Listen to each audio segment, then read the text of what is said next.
Our good friends in Philadelphia, I want to introduce you coming up here to a guy that I've known for 25 years. Him and Ultima built this law firm. And I got to tell you something, the commercials that you see with John Morgan, I don't think you guys understand the kind of family that John has and what he's done with that law firm. As I told you guys before, there was a family in Pennsylvania that was offered $650K, okay, on a settlement from an insurance company. You know what John did and his people?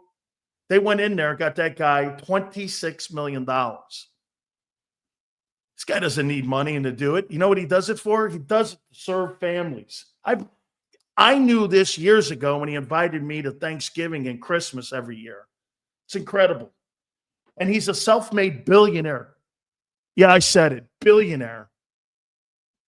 Inspires people, man. By the way, I can't wait to find out how there used to be a thing called the Bull Gators. John's like beyond the Bull Gator thing. So let's bring our friend John Morgan in now, man. Yeah. Morgan. How you doing, John? I am doing good, Dan. I'm in Maui, Hawaii, so I'll do one of these for you.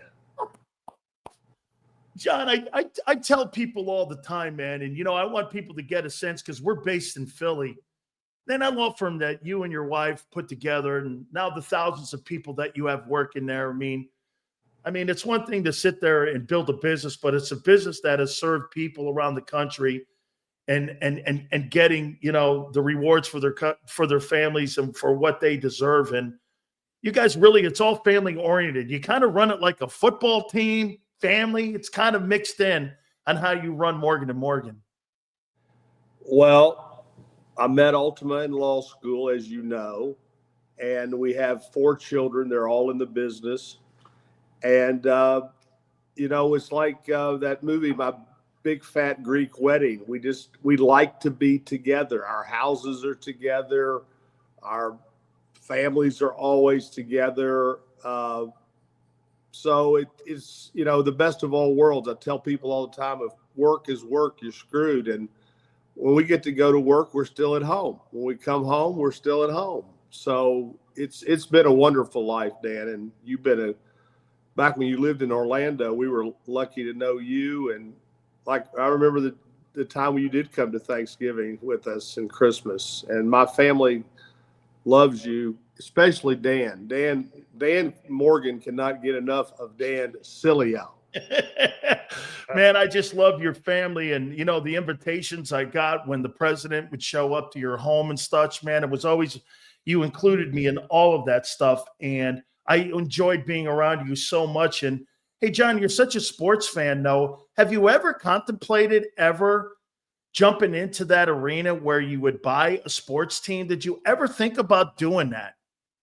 Only once, once Jeb Bush, who's a friend of mine in Florida, was going to buy the Marlins. His deal fell apart. I was thinking about it because I like Jeb, but I don't know if Miami can support a baseball team. But I'll tell you the story.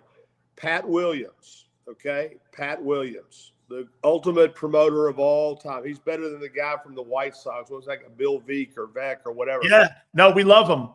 Pat Williams calls me up, wants to have lunch a year ago, and what he wanted to do was to move the Tampa Devil Rays to Orlando. He had a site right across from SeaWorld. He wanted to call the team the Dreamers. He wanted to build the field called, you ready? The Field of Dreams. I love it. And what Pat knew is this: the Magic suck. Okay, and since Shaq left, the Magic suck. But the Magic are 7th in the league in attendance. You know why? People circle through Orlando and they go and watch the Magic get their butts beat by everybody in the league. Well, so they don't have to win. Tampa Bay is just too far. It's a great, we have offices there, but this Pat Williams. So I told Pat Williams that yes, I would do. And then I don't know what happened to it, except recently I got a text from my friend, and you may know him, Barry Larkin, one of the great shortstops of all time. And Barry wrote me to say, I'm back here trying to pick up, Pat died. And I'm back here, and I told him, I said, Barry, because Barry's a winner. I said, Barry, if you're in, I'm in. If we can get the Dreamers to Orlando, let's dream it and let's do it. So I am in play for that. Huh. I think it would be if Barry Larkin or whoever could do that. Now, the Tampa Rays, I mean, the city's back and forth, but the Magic has shown you don't even have to win to be successful. Tampa Bay wins, but they're not successful with attendance. So, yeah, that's what I would do. John, we have had Michael Vick on the program, and I'm friends with Michael Vick. I broke the story when Michael Vick was signed. As I told you, we're based in Philly.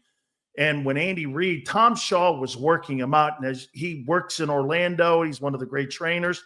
Crawford Kerr, who owns the Wing Houses, who was a dear friend of mine at the time, then he sold them as recently, but he told me to show up to this place. There's Andy Reid, there's Joe Banner, there's Michael Vick, and there's Tony Dungy. And I'm sitting there and I go, what's going on? He goes, Eagles are going to sign him. I break that story nationally. I had it for about 3 hours. And over the years, I've become friends with him, and I'm so happy with what's happened with him with the Norfolk State football job now that he's gotten. I know you're friends with Michael Vick. I'm sure you're probably thrilled to death to see him getting into this part of his life.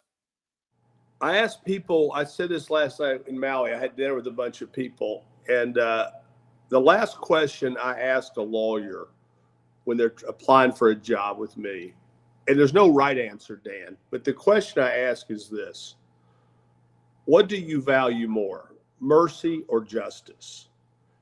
Again, there's no right answer because we value both. But what I value most is justice.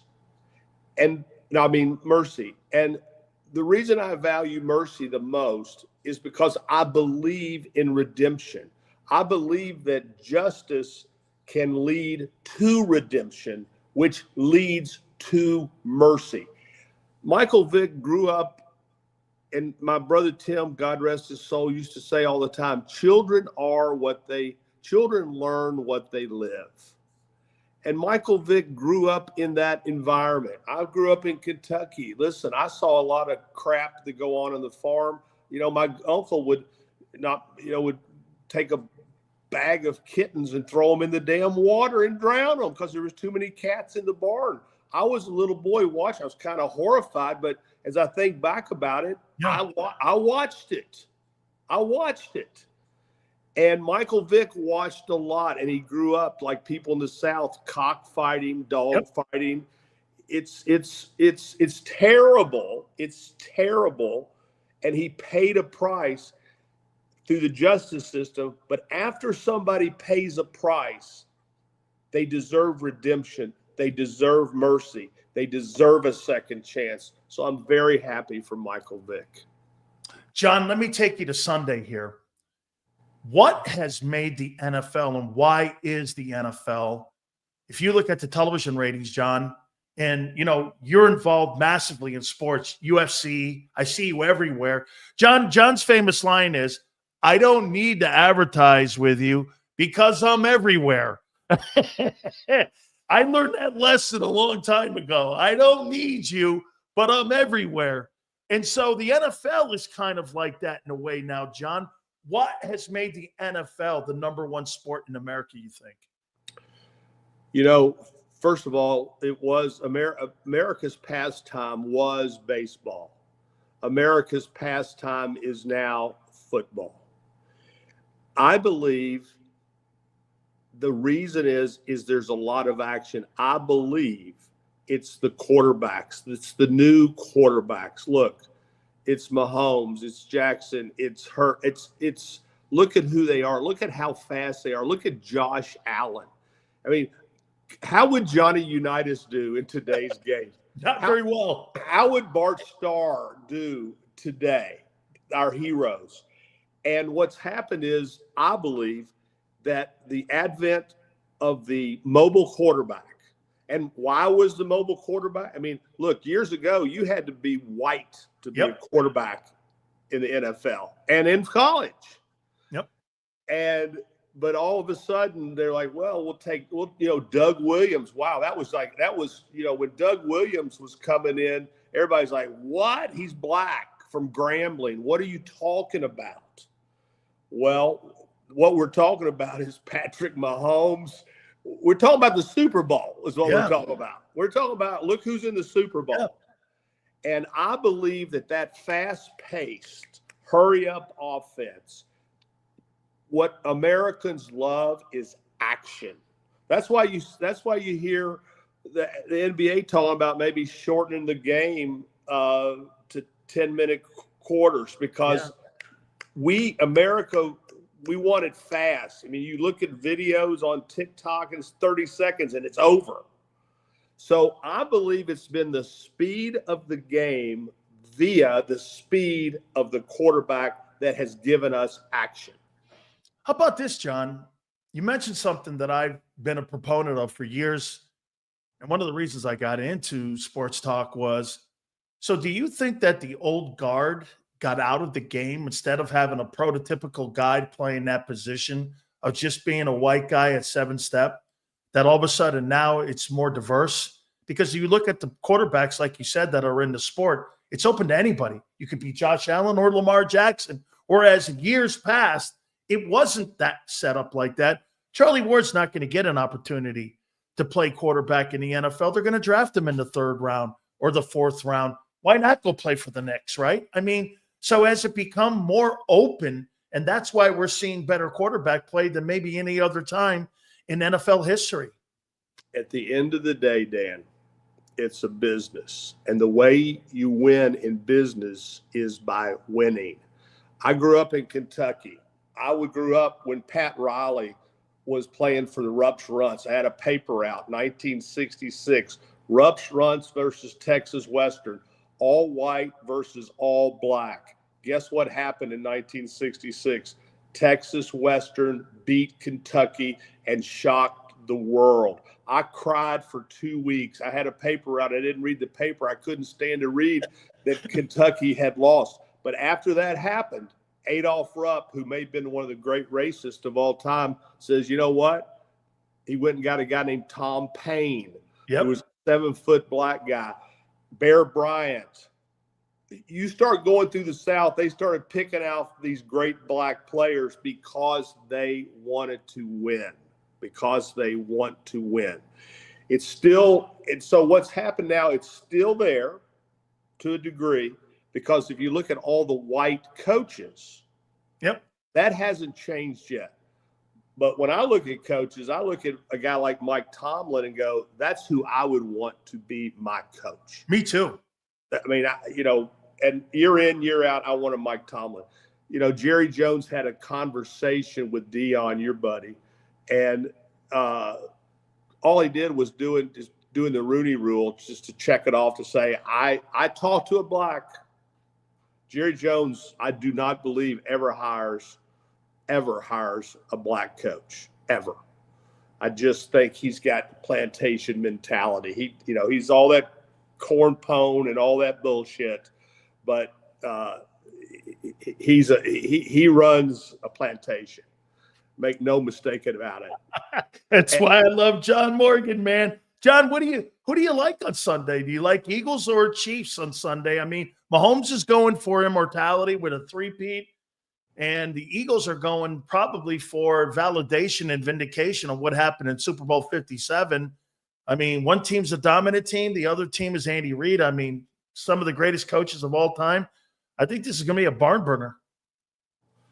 Well, look, first of all, to 3-peat in football is incredible. I mean, this is making the 72 Dolphins look like, oh, so what? I probably would bet on the Eagles, and I'll tell you why. Number one, just the odds of flipping a coin and winning, just that. Number two, if you look at this year, the Chiefs have had so many close, at the very end, Hail Mary, Hail Mary, Hail Mary, Hail Mary. The Eagles, to me, seem more solid. Barkley is like something we haven't seen since Barry Sanders. The quarterback is fantastic. If I was betting for all those reasons, I'd probably bet on the Eagles. But I love the Chiefs because what I love the most in sports, I love winners who keep winning. The reason I love Nick Saban is because he's a winner. The reason I love Tom Brady, because he's a winner. I love winners who stay, because staying number one, Dan, in anything, in life, business, love, staying number one is almost impossible, especially when you're the king of the hill, because everybody's coming to take. Remember that as a little boy, you play king of the hill, go up to the top, and for people who lived up north, they try to pull you off the hill. Every year, Patrick Mahomes, Andy Reid, king of the hill. I'd bet, but just barely, I'd bet on the Eagles and Barkley. Always remember, folks, John Morgan, Otters and Lions. Yeah, remember that? Otters and Lions. I will ask you this last one here. John, this nil in college, are you a fan of it? I if I'm not mistaken, correct me, please. I think Morgan & Morgan did some work in Georgia with the Bulldog program there. I think you guys have been involved a little bit in that. Correct me if I'm wrong on it, but do you think it's good for college sports that where they're going with this nil name, image, and licensing here? Do you think it's going to help the sport or hurt it? Well, I think it's run out people like Nick Saban and Jay Wright, and I think Leonard Hamilton. I think these old school coaches are saying, look, I can't have people entering the portal during the year. I can't be, having a quarterback making $10 million a year and telling him to run wind sprints. But remember what brought this here, Dan, the NCAA. They did this. Years ago, I sued the NCAA for some players on Louisville who they won the national championship. It was stripped, but they also stripped the player's most valuable player. I sued the NCAA and they reinstated my players. He's got a radio show in Kentucky, but the NCAA makes $1 billion a year, $1 billion a year on the Final Four, on the tournament alone, and the kids couldn't get money for a pizza. Right. You send a poor kid into a college campus with no money. The only time you can eat is when you go to the cafeteria. No, people are getting an ice cream cone. People are, I remember the one guy stole the crab legs up at FSU. Yeah. The quarterback. Jameis Winston. Look, and he's looking around. He's hungry. And so the NCAA did this to themselves. They should have done it differently, but they wanted it all. They wanted to keep these players down. And here's the problem now. The genie's out of the bottle. I mean, if you take a tube of toothpaste and squeeze all the toothpaste out on the vanity and then try to put it back in the tube, there's no doing that, Dan. Yeah, right. The toothpaste is on the vanity. It's going to happen. I think it's bad for college sports only because we like loyalty. It's on our team. They're recruited. We watch them all the way through. They come back later. They're coming back later against you during the season. And so it's not good, I don't think, but it's a lot better than what it was when people were being sent off to college with no money, no car, and saying, go make us billions of dollars and don't get pizza money or a scoop of ice cream. So it's not great, but it's the world we live in. So when I look at college football now, I don't know anybody on the Gators. It's like watching Nintendo. It's like sitting down. They got the Gator costumes on, but I don't know. I couldn't even tell you the faces. I couldn't even pick them out in the lineup who the quarterback is for the Gators now. I used to know where they went to high school. Right. I don't know who they are, where they're coming from, or were they there last year or this year. So I don't think it's good. but it's a result of the NCAA. The good news for the NCAA is America is so fixated on sports and so bored they don't have anything else to do. My little sister one time said that her husband and my brother, if there was two people throwing a softball in a stadium, that they would go and watch them and have a beer because they just, want to be in a stadium. We like being in stadiums, and we've liked being in stadiums since the gladiator days in Rome. There is something about a stadium and violence that gets people going. So it'll be okay. It's just not like when you were down at the Big U wreaking havoc in those days. Those were the days. And that's why I believe, and hopefully, Dan, that they recognize everything you did at Miami and get inducted into the Florida Sports Hall of Fame. I'm pushing for you. I know you are, John. And believe me, I saw you go after somebody on Twitter the other day, and I wouldn't want him on my ass. I know this. You don't want John Morgan on your rear end here. Well, look, it's not that. Thank you. Just, you get to a certain age, and you get to say what you think. And so I'm at that age now. John, I love you so much, man, and I love your family. Make sure you tell Ultima and the kids. You tell Dan too, man. He wants to get his butt on here too. I'd love to talk some sports with him because I know he follows me over on Twitter too. I'd love to get him on again. And well, John, you know his nickname, don't you? Demo Swag. So he just did Shaq's show a couple of days ago. So you need to get Demo Swag. Absolutely. John, thank you so much. Go back to your fun life that you have. Yes, we're sitting here. And by the way, I'm sorry, John, but me and my wife are going to take you up on that, man. I'm gonna head out I'm going to get the plane ticket, and I'm heading to Maui, man. I'm coming to see you, man. Well, dude, get some cocoa butter and a yellow Speedo, banana hammock Speedo, and come on out, Dan.